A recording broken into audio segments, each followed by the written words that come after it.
प्रधानमंत्री नरेंद्र मोदी ने वर्चुअल के माध्यम से दुबड़ी फुलबारी ब्रिज की आधारशिला रखी। असम और मेघालय को जोड़ने वाली ब्रह्मपुत्र नदी पर बनने वाला भारतवर्ष का सबसे लंबा पुल दुबड़ी फुलबारी का ब्रिज का शिलान्यास प्रधानमंत्री नरेंद्र मोदी ने वर्चुअल के माध्यम से किया। 4,997 करोड़ रुपए की लागत से बनने वाले ब्रिज की लंबाई 19.28 किलोमीटर है। दुबड़ी के आदाबाड़ी जीरो ग्राउंड में आधारशिला स्थापना के अवसर पर असम सरकार के परिवहन मंत्री चंद्रमोहन पटवारी, खाद्य और आपूर्ति मंत्री फणी भूषण चौधरी, राजस्व मंत्री भवेश कलिता के अलावा दुबड़ी के सांसद मौलाना बदरुद्दीन अजमल और गोरीपुर बिलासीपाड़ा के पूर्व तथा पश्चिम विधानसभा दक्षिण सालमारा के विधायक उपस्थित रहे। नवभारत समाचार दुबड़ी असम से सैयद नूरुल आमीन की रिपोर्ट।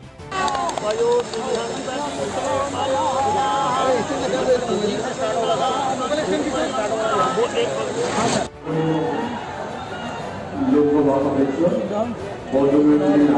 अजमल कांगोरिया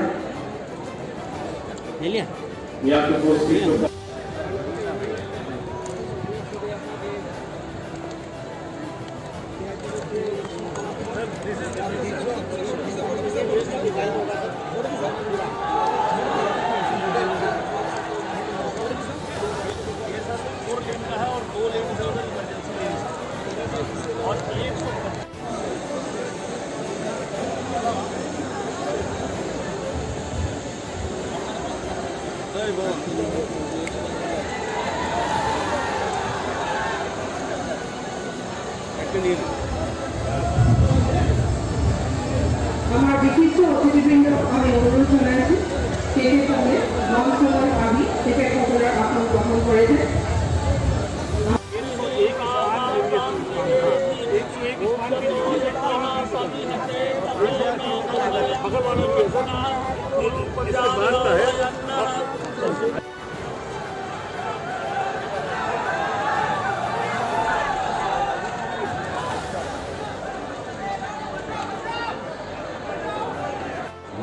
जलियाना सेवाओं का फ्लैग ऑफ आंध्र प्रदेश के जल परिवहन टर्मिनल और पर्यटन डेपो जोगीघोपा, तांडू, विश्वनाथ घाट और निमाती में निर्माण के लिए शिलान्यास तथा व्यापार को सुगम बनाने के लिए 2 ई-पोर्टल गाड़ी एवं पानी का शुभारंभ।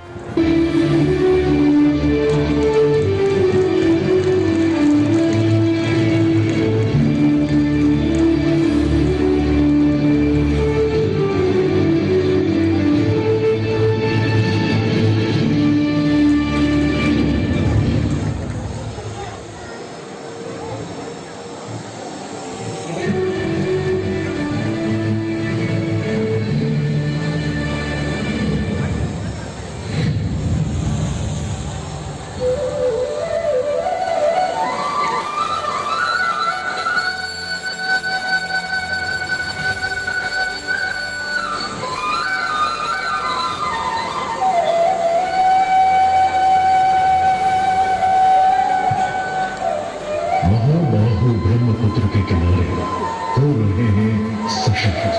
पूर्वोत्तर भारत लिख रहा है अपना सुनहरा वक्त। देश के दीर्घदर्शी माननीय प्रधानमंत्री श्री नरेंद्र मोदी जी ने देखा स्वप्न पूर्वोत्तर और ब्रह्मपुत्र के विकास की। पूर्वी भारत और नॉर्थ ईस्ट को इनलैंड वाटरवे यानी नदी जलमार्ग आधारित योजनाओं से विशेष प्रधानमंत्री नरेंद्र मोदी नाम धन्यवाद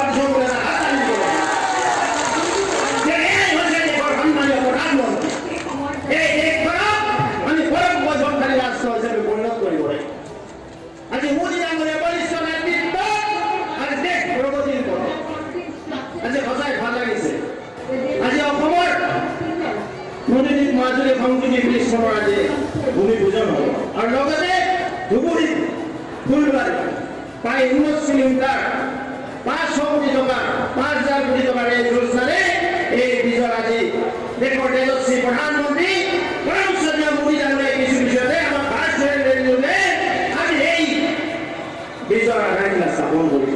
তো ইয়াত কইবা লাগে দিয়া ইসো সব ভারতীয় জনতা পার্টি নেতৃত্ব কেন্দ্র সরকার চলিয়াছে। এই সরকারে নর্থ ইস্ট হস্তলক্ষ্মী বুলি কৈছে। एवं राजकुमार श्री नितिन गडकरी जी। हमारे बीच उपस्थित हुए माननीय केंद्रीय विधि और न्याय, संचार, इलेक्ट्रॉनिक और सूचना प्रौद्योगिकी मंत्री श्री रविशंकर प्रसाद जी।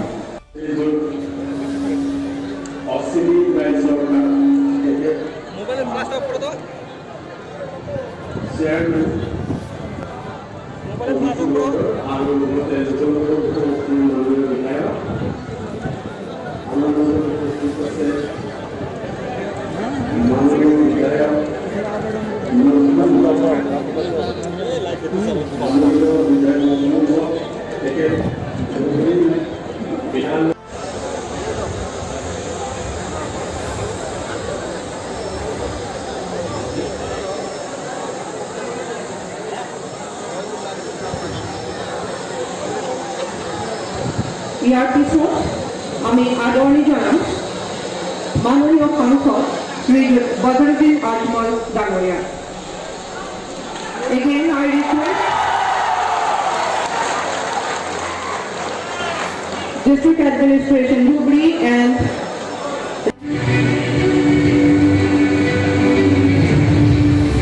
इस सूची में सबसे पहले आता है जोगीघोपा में निर्मित हो रहा multi modal logistic park. Multi modal logistic park के बनने से यहाँ रेल, सड़क एवं इनलैंड वाटर यानी कि नदी के रास्ते कार्गो मूवमेंट को नई दिशा मिलेगी। महाबाहु ब्रह्मपुत्र प्रोजेक्ट के अंतर्गत गवर्नमेंट ऑफ आसाम और ministry of ports, shipping and waterway शुरू करने जा रही है जिगोरलिंगा scheme for modernization of vessel, जिसके तहत स्थानिक नौका टर्मिनल्स का निर्माण होगा।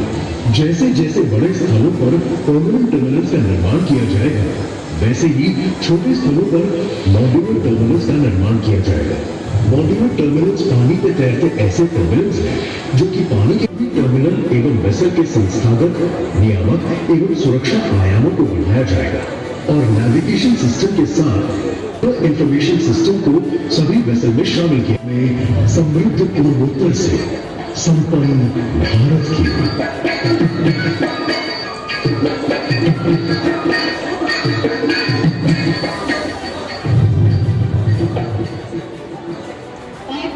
आपके सामने माधुरी से मिलाकर दक्षिण एवं पानी है एक लघु फिल्म प्रस्तुत की जाएगी।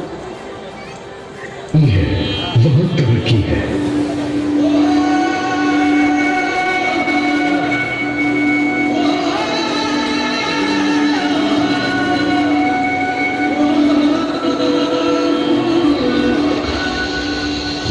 देश के दूरदर्शी प्रधानमंत्री नरेंद्र मोदी जी ने पूर्वोत्तर और ब्रह्मपुत्र के विकास की दिशा में प्रस्तुत की रूपरेखा।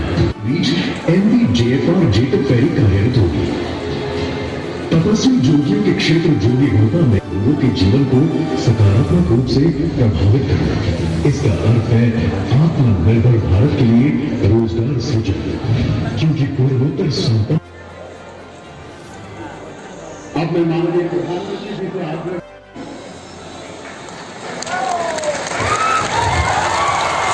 श्रीमंत शंकरदेव की कर्मस्थली और सत्रों की भूमि मजूरी को मेरा प्रणाम। केंद्रीय मंत्रिमंडल में मेरे सहयोगी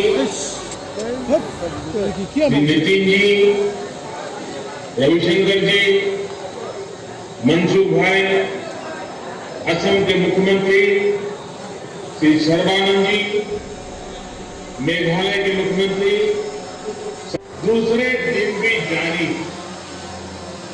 कल मिसिंग समुदाय के लिए खेती और किसानी के उत्सव का दिन था और आज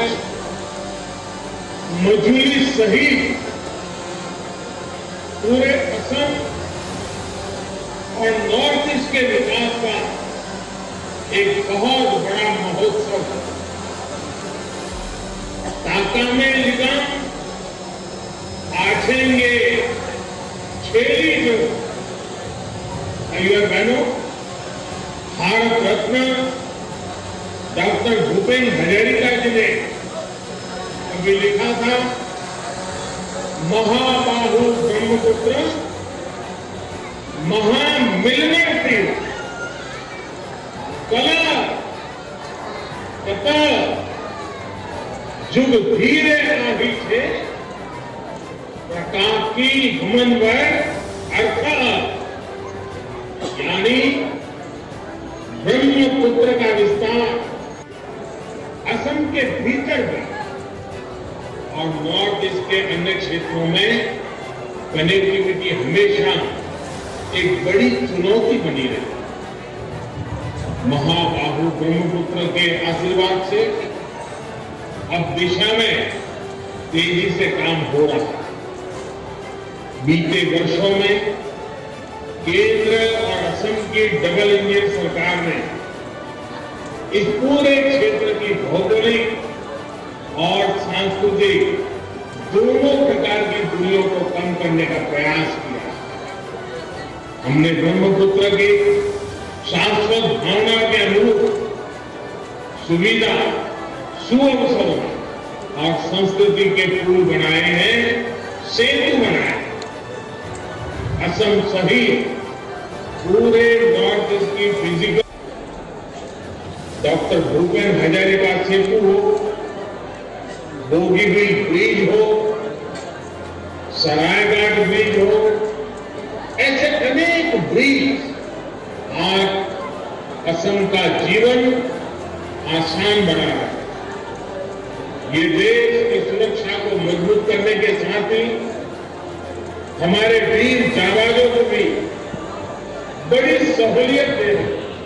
जब कुछ वर्ष पहले मैं मौजूदी द्वीप गया था तो वहां की समस्याओं को करीब से महसूस किया। मुझे खुशी है कि सर्बानंद सोनोवाल जी की सरकार ने इन मुश्किलों को कम करने के लिए पूरी निष्ठा से प्रयास किया।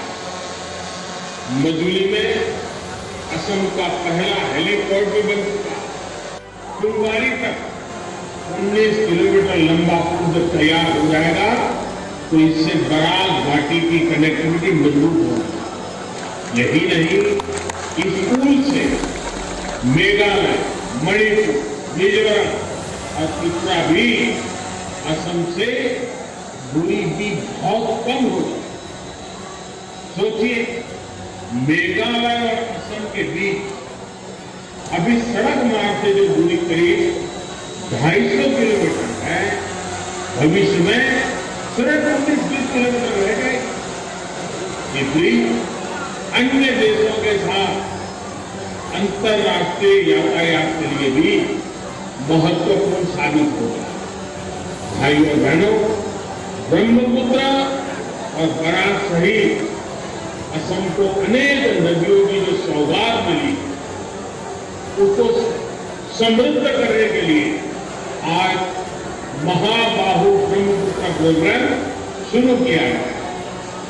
ये प्रोग्राम ब्रह्मपुत्र के जल से इस पूरे क्षेत्र में वाटर कनेक्टिविटी को, पोर्ट लेड डेवलपमेंट को सशक्त करेगा। इस अभियान की शुरुआत में आज नीमाती, मजूली, नॉर्थ और साउथ गुवाहाटी, धुबरी, पिसिंगमारी के बीच 3 रोपैक्स सेवाओं का उद्घाटन किया गया। इसी के साथ असम इतने बड़े स्तर पर रोपैक्स सर्विस से जुड़ने वाला देश का अग्रणी राज्य बन गया है। इसके अलावा जोगीघोपा में इनलैंड वाटर ट्रांसपोर्ट टर्मिनल सहित ब्रह्मपुत्र पर 4 जगह टूरिस्ट जेटी बनाने का काम भी शुरू किया गया। मजूली सहित चौधरी डांगरिया, मोर प्रतिष्ठ मंत्री माननीय श्री भवेश कलिता डांगरिया और आमार धुबरी लोकसभा समष्टिर सम्मानीय एमपी श्रद्धेय बदरुद्दीन आजमल डांगरिया, मनु भूषण साहब और हमारे मंत्री साहब और विभिन्न एमएलए ऑफिस आज हमारे धुबरी गाँव में बहुत ही हिस्टोरिकल डे যে আমি ইয়াত ভৌতিক এটা অনুষ্ঠান আমি পাই আছো প্ৰাইম মিনিষ্টাৰ সাহেবে নিজে এইটো ৰিভিজন দিল্লীৰ পৰা কৰিব। আমাৰ আশা আছিল যে প্ৰাইম মিনিষ্টাৰ ইয়াত থাকিব, প্ৰাইম মিনিষ্টাৰ আহিব পৰা নাই, ব্যস্ততা আছে। এইটোৰ কাৰণে আমি তেখেতক ধন্যবাদ দিছোঁ, আমি সৰ্বানন্দ সোণোৱালজীক ধন্যবাদ দিছোঁ যে আমাৰ ইমান লং পেণ্ডিং মোৰ এটা ডিমাণ্ড আজি পূৰা হ'ব, এইটো মই খুচ আছোঁ। মই মাত্ৰ মিনিষ্টাৰ সাহেবে ৰিকুৱেষ্ট কৰিছে যে প্ৰাইম মিনিষ্টাৰৰ টাইম যাব, প্ৰাইম মিনিষ্টাৰ ওলাই যাব। এইটো কাৰণে মই নিজে এই ব্ৰিজৰ কাৰণে মই এটা ব্ৰিফ ৰিপৰ্ট বনাইছোঁ। আমি 38টা লেটাৰ মই মিনিষ্ট্ৰীক লিখিছোঁ 2009 পৰা। 38টা লেটাৰ মই লিখিছোঁ। 16 নম্বৰ স্পীড মই দিছোঁ, পাৰ্লিমেণ্টৰ 16টা স্পীড মই দিছোঁ, আৰু 9 নম্বৰ কুৱেশ্যন আমি উঠাইছোঁ। এইটোৰ কাৰণে মই লাগি আছোঁ আজিৰ পৰা, আৰম্ভণিৰ পৰা, আৰু আজি এইটো পূৰা হৈ আছে। মই খুচ, অসমবাসী খুচ, মই ধুবুৰী ফুলবাৰীবাসী চব মানুহ খুচ। আপোনালোকক ধন্যবাদ এইটো কৈ মই মোৰ কথা শেষ কৰিছোঁ। খুদা হাফিজ, জয় হিন্দ। ভাৰতবৰ্ষৰ প্ৰধানমন্ত্ৰী নৰেন্দ্ৰ মোদী ডাঙৰীয়াক আৰু বেছি শক্তিশালী হওক, আমাৰ এই অঞ্চলৰ আৰু উন্নতি হওক, তাৰ কাৰণে আমি সকলোৱে এটা জোৰকৈ হাত তালি দিওঁ মানুহ। আমাৰ মুখ্যমন্ত্ৰী ডাঙৰীয়াৰ নেতৃত্বত এইখন চৰকাৰে ৰাজ্যখনত বহুত উন্নতি আহিছে। মুখ্যমন্ত্ৰী ডাঙৰীয়া আৰু শক্তিশালী হওক, আমাৰ ৰাইজক সকলোৱে মুখ্যমন্ত্ৰী ডাঙৰীয়াৰ আশীৰ্বাদ দিয়ে তাত আমাৰ হাত তালি আপোনালোকে অনুৰোধ জনাওঁ। সৰ্দাৰ ৰায় ধুবুৰী ফুলবাৰী ব্ৰিজ এখন আমাক লাগে। বহু দিনৰ পৰা আমি দাবী কৰি আছিলোঁ, কিন্তু কোনো আমাৰ দাবী আমাৰ কথা বতৰা শুনা নাছিল। অৱশ্যে কলিতা ডাঙৰীয়াই কৈছে যে আজমল ডাঙৰীয়াই বহুতবাৰ প্ৰশ্ন কৰিছে, মনমোহন সিং আমাৰ ইয়াৰ পৰা নিৰ্বাচিত হৈ প্ৰধানমন্ত্ৰী হৈছে তাত, কিন্তু তেতিয়া কোনো কথা এইবিলাক কোনো কাম নিদিয়ে। কিন্তু আজি আমি গৌৰৱেৰে সহযোগে ক'ব পাৰোঁ যে শেহতীয়া যোৱা মাহত দুজন কেবিনেট হৈছিল।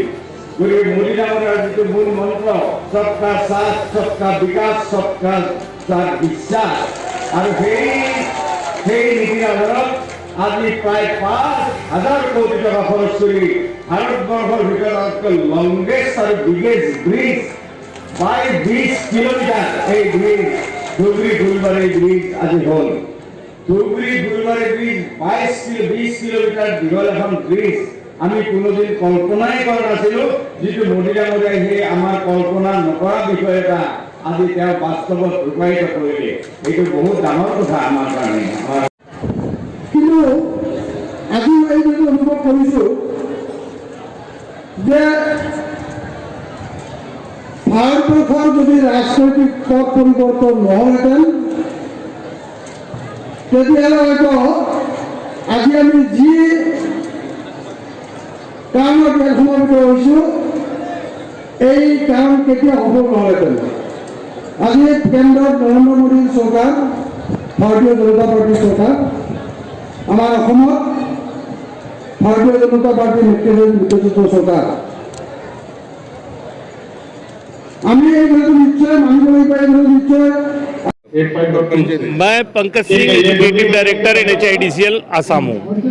क्या है आज का? देखिए, आज जो है हम लोग धुबरी फुलवारी ब्रिज के फाउंडेशन स्टोन लेइंग सेरेमनी के लिए यहाँ इकट्ठे हुए हैं। ये ब्रिज 19.28 किलोमीटर लंबा है, जो धुबरी से फुलवारी को जोड़ता है। अभी ये प्रोजेक्ट अवार्ड हो गया है। आज माननीय प्रधानमंत्री जी के द्वारा वर्चुअल मोड से इसका फाउंडेशन स्टोन लेइंग सेरेमनी संपन्न होगा। ब्रिज के काम करने के लिए कॉन्ट्रैक्टर ऑलरेडी मोबिलाइज हो गया है। काम जो है प्रारंभ हो रहा है आज के बाद से। और ये ब्रिज धुबरी और फुलवारी के 5 घंटे जो टाइम लगता था अभी तक धुबरी से फुलवारी पहुंचने में, उसको कम करके 15 मिनट में अब जो है यहाँ के लोग धुबरी से फुलवारी जा सकते हैं। आसाम और मेघालय को कनेक्ट कर रहा है, आगे भूटान और बांग्लादेश से कनेक्टिविटी हो जाएगी, और यहाँ के पूरी लाइफ स्टाइल इस ब्रिज के बनने के बाद बदल जाएगी। ब्रिज में क्या रेल का कोई व्यवस्था है? नहीं, रेल की व्यवस्था इसमें नहीं है। ये नदी के ऊपर पुल बन रहा है और ये रिवर ब्रिज है। इसमें और तमाम अत्याधुनिक सुविधाएँ हैं, जैसे इसमें इमरजेंसी लेन, ये 4 लेन ब्रिज है, इसमें 2 लेन इमरजेंसी लेन रखी गई है। इसमें पेट्रोल व्हीकल की सुविधा है, हमेशा पेट्रोलिंग और सर्वेलेंस चलता रहेगा, कैमरे लगे रहेंगे।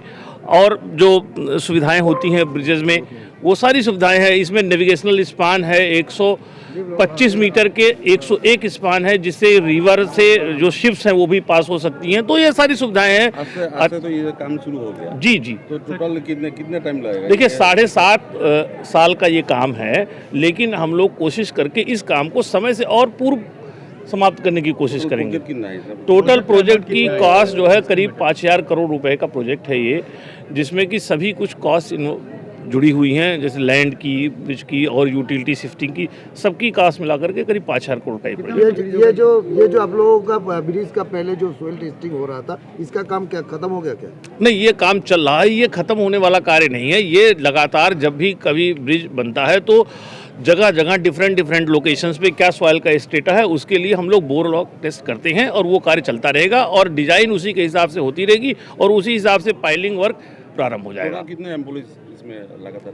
देखिए एम्बुलेंस अभी कितने होंगे एंगेज, ये जो है जब ब्रिज बनेगा उस समय निर्णय लिया जाएगा कि कितनी ट्रैफिक है, कितना। एम्बुलेंस के बारे में बोला है। एम्प्लॉइज इसमें करीब 1,500 तो जो है वो लेबर्स इंगेज होंगे। LNT के तरफ से करीब जो है 100 इंजीनियर्स और सुपरवाइजर्स इंगेज होंगे। हमारे जो अथॉरिटी इंजीनियर जो यहाँ अपॉइंट हुआ है ECOM, उसके जो है करीब जो है 50 से ज़्यादा एम्प्लॉयज़ यहाँ रहेंगे। तो एक बड़ी फोर्स रहेगी हमारे यहाँ पर जो है। हमने भी एक यहाँ बड़ी ऑफिस खोली है। हमने यहाँ पे general manager rank officer appoint किया है, कर्नल विद्यासागर जी हमारे बगल में खड़े हुए हैं। ये जो है इस ब्रिज को ओवरऑल NHIDCL की तरफ से देखेंगे। तो हमारा पूरा एक टीम है और हम लोग टीम वर्क के साथ इस कार्य को जल्दी से जल्दी समाप्त करेंगे।